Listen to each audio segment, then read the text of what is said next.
None of this happens without the right policy environment, and today we need to take a moment and recognize the true champions who have made these things possible. The Indiana Public Charter Schools Association will give away 3 awards today, 2 Legislator of the Year awards and 1 Lifetime Achievement Award in reverse order. This is a total surprise, and she'll probably not be happy with me putting her on the spot, but this first winner is one that if anybody could just pencil in the name of who should get the very first award, they would know it. She's known by many names, the mother of charter schools in this state, senator, I'm proud to say my friend, and now commissioner of higher education in the state of Indiana. For several years, she fought to establish charter schools in this state, and for the next several years, she fought to protect them. Simply, we would not be here today without the first IPCSA Lifetime Service Award winner, Teresa Lovers.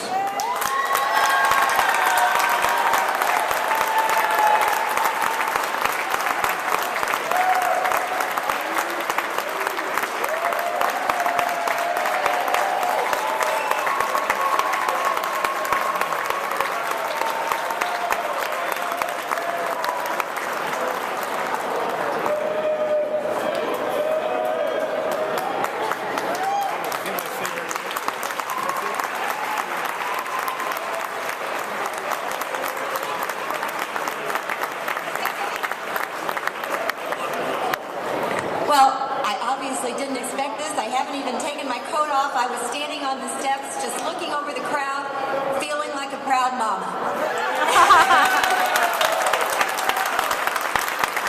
I know you have a very big agenda today. This means more to me than you could ever imagine. Thank you.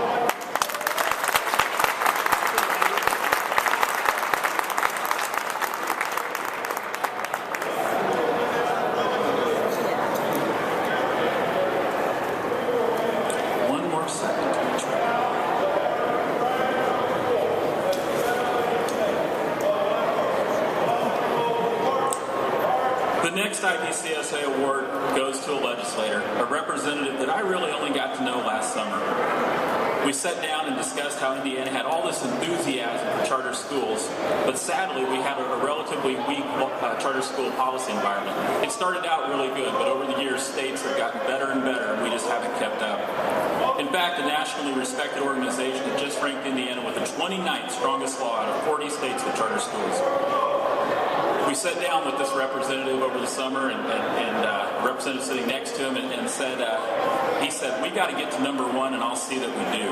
And let me tell you, he's a man of his word. I've personally seen him spend countless hours poring over every detail of House Bill 1002, writing a lot of it personally just to keep improving it and make it better. I can tell you that I've never seen such dedication from a legislator. Imagine my surprise, because as someone who's worked around these halls for a while, I've never seen, too often, I've never seen a pro tem of the Senate or a Speaker of the House actually put their name on as first author of a bill. I was shocked when I saw that happen to House Bill 1002, and I was really pleased and honored and surprised to see that bill get the lowest possible number it could be assigned, 1002, with only the budget below it. He's worked hard, and he's worked to get it right, and I think we are really close to doing that. Today, I'm pleased and privileged to honor Speaker of the House, Brian Bosma.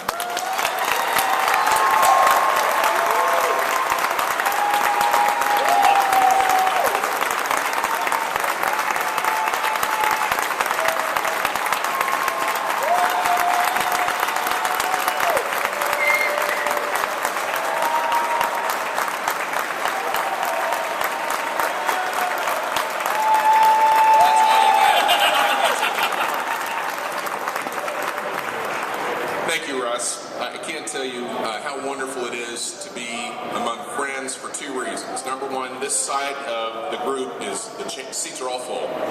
And I haven't experienced that until yesterday for about five weeks. The second is that, thank you, you got it. As you can tell, we've had people from all walks of life here at the Statehouse in a fashion that I've never seen before in my 24 years here. And much of that demonstration was to try to intimidate certain ones of us to step away from an agenda that we'd run on in the election and had pledged we would see through. I'm disappointed. I see no voodoo dolls with my name on it. I see no posters that say rat across the bottom with with the little small mustache on it. We had all of these. I've got a bounty out on that, by the way. I would like one of each if you should come across it to show my kids. They'll wear it and display it. But the reason that so many of us, under really insurmountable odds, have stood firm alone until today is because we know that the most important thing for our state's future is to give every family and every student, regardless of where they live or the means that family brings to the table, the most education opportunity for their future that they can receive. And that's what this has been about.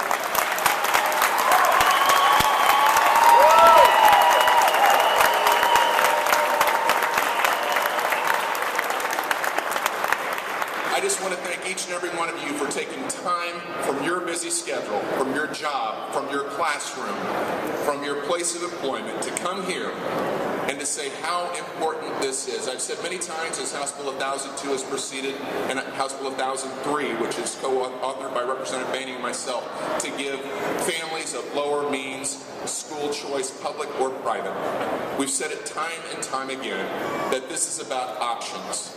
None of these reforms are silver bullets, but each and every time we give Hoosier families, especially those without means, the opportunity to select what's best for their students, their children.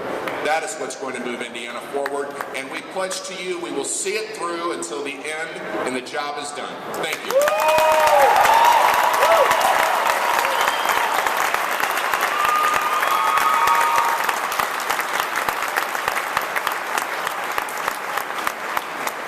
Thank you, Speaker Bosnick. Well-deserved award. We will now give our final award, a Legislator of the Year, someone who's been a champion for many years. Before 2001, it's pretty safe to say that our next award winner was not a supporter of charter schools entirely. In fact, as a former teacher union representative in the Gary Public Schools, she had a lot of doubt, I'll tell you that. But her opposition was not to protect what was wrong, but to hold up high what is right. She dug into the concept of charter schools, working closely with Senator Lubbers, in fact, and others, and helped pass the first charter law in the state of Indiana in 2001. In her community, charter schools have flourished, serving a higher percentage of students than anywhere in the state and one of the highest percentages in the entire nation. She's a respected voice, one of the key leaders, one of the key fighters for charter schools and really all children. It's my honor to present this next award to Senator Earlene Rogers.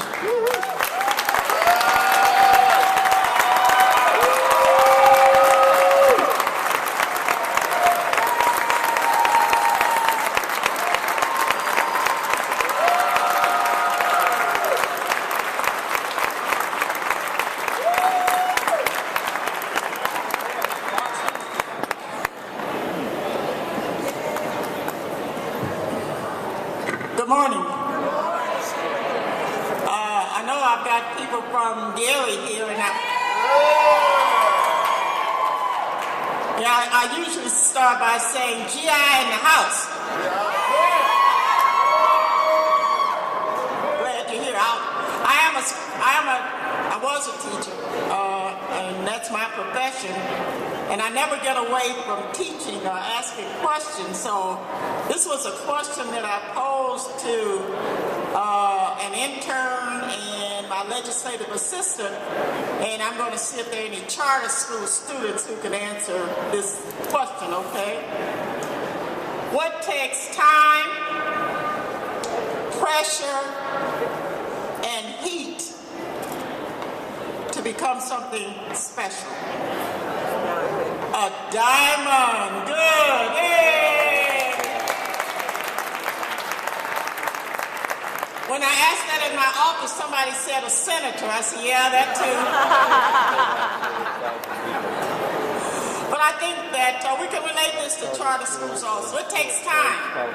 I think they say it takes about 6 years in order for charter school to really realize its mission. There is a pressure upon us to do well, to make certain that students in charter schools actually achieve and reach their goals and their visions.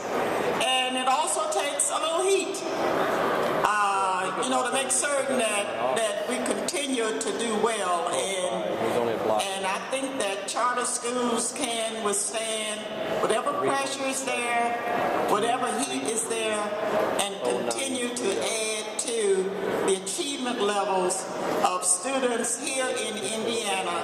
And I think that we can compete with anybody else, not only in the state, but we're looking at a global economy now. So thanks for being here, and thank you for this award.